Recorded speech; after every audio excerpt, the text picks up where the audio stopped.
কখন বৃষ্টি হবে, কখন বৃষ্টি হবে। পাহাড় পর্বত তাকিয়ে আছে কখন বৃষ্টি হবে, কখন বৃষ্টি হবে।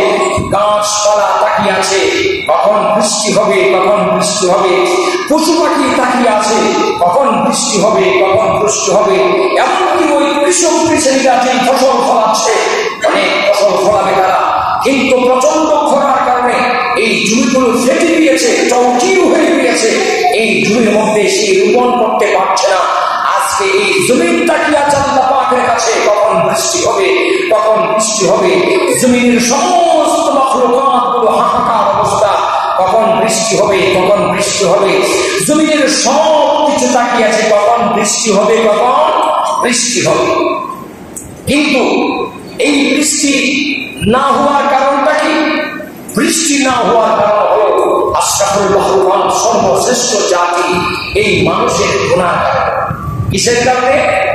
আশরাফুল মাখলুকাত, সর্বশ্রেষ্ঠ জাতি এই মানুষের গুনার কারণে বৃষ্টি হচ্ছে না। আর যদি বৃষ্টি না হয়, এই বৃষ্টি না হওয়ার কারণে সকল সৃষ্টির আত্মা কষ্ট করছে। পাহাড় পর্বত তাকিয়ে আছে কষ্ট করছে, গাছপালা পানির অভাবে কষ্ট করছে, পশু পাখি পানির অভাবে কষ্ট করছে। জমিন চৌচির হয়ে গেছে, ফেটে গিয়েছে, কষ্ট পেয়েছে। শুধু একমাত্র কার অপরাধে? মানুষের অপরাধে। কার অপরাধে? মানুষের অপরাধে। এবার বলুন আমরা কতটুকু অপরাধ? এই জন্য যাকাত আমাদের দিতে হবে, দান খেরাত আমাদের করতে হবে। আজকে মানুষের এই প্রচন্ড গরমের কারণে স্টক করছে, আর রিক্সাওয়ালা ঠেলার গাড়ি যেরা চালান ওই ভাইদের অবস্থা তো আরো করু। এই প্রচন্ড রূপে তারা ঠেলার গাড়ি ঠেলছে, রিক্সা চালাচ্ছে, ভ্যান চালাচ্ছে এবং কঠোর পরিশ্রম করছে। শুধু যেমন সেখানে শেষ নয়, আজকে গ্রাম অঞ্চলে সেই বৈশাখ মাসে সে তারা ৬টি মাস পর সেই যে ফলন ফলাইছে এই ফসল তাদের গুলায় আনবে। কিন্তু এই মাসটা যদি স্বস্তির না থাকে, এই মাসটা যদি অনুকূল আবহাওয়া না থাকে, তাহলে কৃষকরাও মাঠে দিতে পারবে না এবং সেখান থেকে ফসল ফলে তাদের গোলায় আনতে পারবে না। আর এই ফসল কার ফসল? এই ফসল হলো কৃষকরা কষ্ট করছে। ওটা বাংলাদেশের প্রত্যেকটা ঘরে ঘরে আশরাফুল মাখলুকাত, সর্বশ্রেষ্ঠ জাতির রিজিক সেখানে নিহিত। এই কৃষক কৃষিরা যদি এই প্রচন্ড খরার কারণে, অনুকূল পরিবেশ না থাকার কারণে যদি ফসল না আনতে পারে, তাহলে ওটা আশরাফুল মাখলুকাত, সর্বশ্রেষ্ঠ জাতি মানুষের রিজিক থেকে আমরা সকলেই বঞ্চিত হয়ে যাব। আমরা প্রকৃতপক্ষে আল্লাহ পাকের কাছে যেভাবে আমরা যাকাত দেওয়ার মাধ্যমে মালের যাকাত দিলাম, অনাবৃষ্টি থেকে আমরা বাঁচবো, কিন্তু সেই পদ্ধতি অবলম্বন করা হচ্ছে না। আল্লাহ পাকের কাছে চাওয়া হচ্ছে কেমন? গ্রামের যে একটা বাঙালি সংস্কৃতি হয় বা গ্রামগঞ্জে কি হচ্ছে, গ্রামগঞ্জে এখনো এই কোরআন ও হাদিসের আলোচনা থেকে তারা বঞ্চিত, কোরআন হাদিসের দিক নির্দেশনা থেকে তারা বঞ্চিত। যার ফলে নিজের মন গড়া মতো কিছু পদ্ধতি অবলম্বন করার মাধ্যমে আল্লাহ পাকের কাছে তারা বৃষ্টি কামনা করছে। এমন বৃষ্টি, যেই বৃষ্টি হলো বরকতময় বৃষ্টি। আবার এমন বৃষ্টি আসলো যেই বৃষ্টি মানুষের জন্য ক্ষতিকর হবে, সেই বৃষ্টি না। কেমন বৃষ্টি? আল্লাহ পাক তো শিখিয়ে দিয়েছেন, আমি তোমাদের জন্য নিয়ামত অনুযায়ী বৃষ্টি অনাজ্জালনা মাইনে নাজিল করতা হো মিনাস সামাই, আসমান সে মুবারাকান মুবারাকান, বরকতময় বৃষ্টি। চিৎকার করে বলেন সুবহানাল্লাহ। তাজিদা লিসুন্নাতিল্লাহি তাবদীলা। আমার কাছে যদি তোমরা রহমতের বৃষ্টি কামনা করো, তাহলে আমি যে পদ্ধতি বাতলি দিয়েছি এই পদ্ধতির মাধ্যমে তোমরা আমার কাছে রহমতের বৃষ্টি কামনা করতে হবে, অন্যথায় আমার পক্ষ থেকে রহমতের বৃষ্টি হবে না। কিন্তু আমরা আজকে গ্রামগঞ্জের সংস্কৃতি আমরা কি করছি? গ্রামগঞ্জে অনেক মহিলারা তারা কুলছি নিয়ে, অনেক মহিলারা ছোট্ট ছোট্ট ছেলেরা উলঙ্গ হয়ে, ছোট্ট ছোট্ট ছেলেরা যারা হাফ প্যান্ট পরে, ওদেরকে নিয়ে ওরা কলসি দিয়ে ওই উঠানের মধ্যে পানি ঢালছে। পানি দিলে সকল ছেলেরা গড়াগড়ি করছে। এই যে এই ছেলেরা গড়াগড়ি করছে, আর মহিলারা তারা গীত গাচ্ছে, আল্লাহ মেঘ পানি দে, ছায়া দে, আল্লাহ মেঘ দে। এরকম ভাবে তারা গীত গাইতেছে আর ওরা গড়াগড়ি করতেছে, আর কলসি দিয়ে পানি যাচ্ছে। বলেন তো দেখি, এটা কি আল্লাহ পাকের কাছে রহমতের বৃষ্টি কামনা করার পদ্ধতি কি? রহমতের বৃষ্টি কামনা করার পদ্ধতি এটা নয়। সুতরাং এটার থেকে পরিহার করে আসতে হবে, কোরআনের কথাগুলো জানতে হবে, কোরআনের পদ্ধতিগুলো জানতে হবে।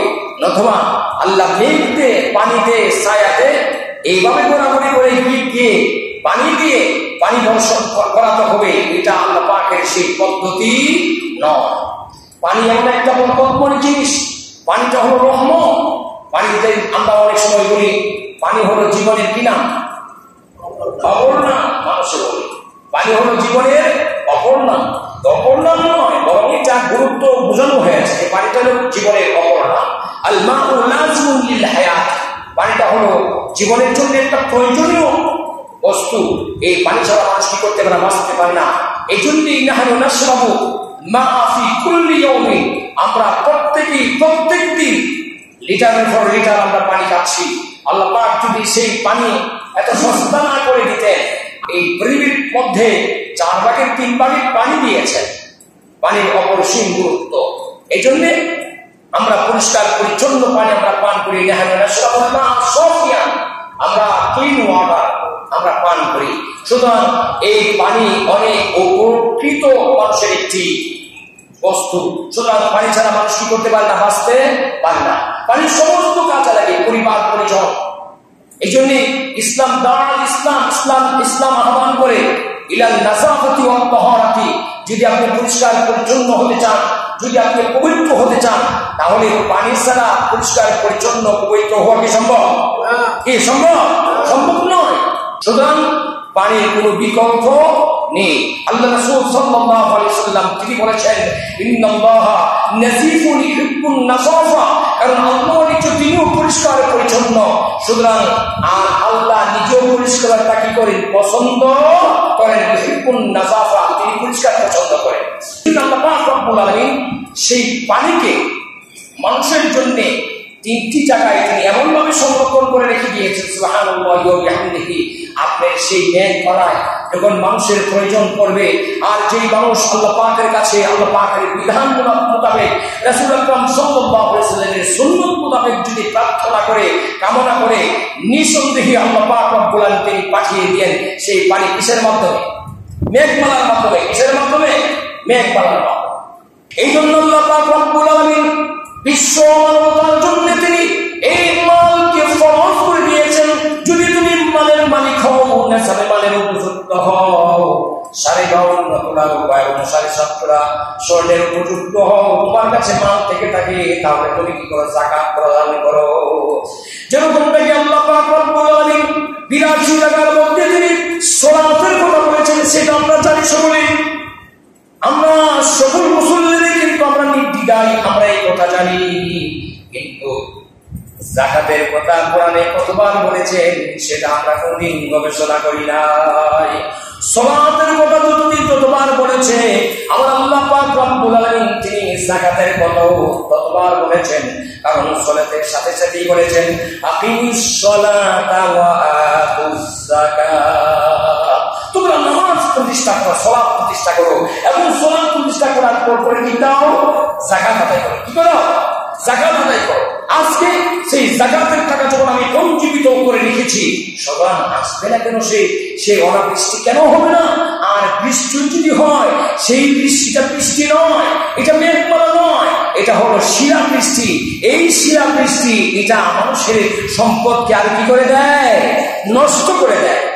ভাইরা আমার, এই জন্য আল্লাহ পাক রব্বুল আলামিন বলেন, হে আমার মাহবুব বান্দাগণ, তোমরা যদি আমাকে খুশি করতে পারো আর তোমরা যদি যাকাত দাও এবং তোমাদের সেই ওয়ারিসান সম্পত্তি যদি তোমরা ঠিকভাবে মানুষের কাছে বিতরণ করো, আত্মীয়স্বজনের কাছে বিতরণ করো, আমি আল্লাহ পাক রব্বুল আলামিন খুশি হয়ে ওই বান্দাদের উপর এবং ওই পাড়া ওই গ্রামের মধ্যে মেঘমালা পাঠিয়ে দিয়ে যাও। মেঘমালা তুমি পঞ্চগড়ের মানুষগুলো তারা আজকের এই কোরআন ও হাদিসের আলোচনা শুনে যে যতটুকু সেই যাকাত আদায় করে নাই, কিন্তু আবার সেই বকেয়া যাকাত সে পূরণ করে দিয়েছে এবং যাকাত সঠিকভাবে আদায় করেছে, দান খেরাত করেছে, তার মহল্লার মধ্যে এমন কোনো মানুষ নাই, কষ্টে নাই। সুতরাং ওই মহল্লার মধ্যে আল্লাহ পাক মেঘমালার মাধ্যমে তিনি কি করবেন, সেই রহমতের বৃষ্টি তিনি দিয়ে দিবেন। বলেন সুবহানাল্লাহ। ভাইয়েরা আমার, শুধু তাই নয়, আমার আল্লাহ পাক রব্বুল আলামিন এই বাংলাদেশের বুক চিরে প্রান্তপক্ষে 1100 নদ নদী খাল বিল আছে, এর মধ্যে প্রায় 300 খাল বিল বন্ধ হয়ে গিয়েছে। এই খাল বিল শুকিয়ে গিয়েছে।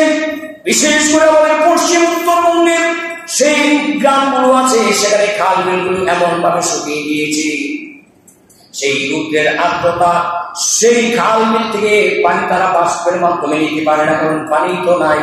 এই জন্য উত্তরবঙ্গে এত খরা প্রায় 40 ডিগ্রির উপরেও তার তাপমাত্রা বেড়ে গিয়েছে। মানুষের জন্য চলার জন্য এত অসহায়। তাহলে এই উদ্যোগ কে নেবেন? যেহেতু 300 নদীর উপরে বন্ধ হয়ে গিয়েছে, পানি নাই, আর এই পানি থেকে যখন সেই রুদ্র এবং তাপ সেই বাষ্প নিতে পারছে না, আর পানি থেকে যদি বাষ্প না নিতে পারে, তাহলে স্বাভাবিকভাবে সেই রুদ্রের আর্দ্রতা এবং গরম বেড়ে যাবে। কারণ এই রুদ্রের মধ্যে পানি নাই, বাতাস নাই, যার ফলে মানুষের প্রচন্ড গরমের কারণে অসহনীয় গরমের কারণে অতিষ্ঠ হয়ে যায়।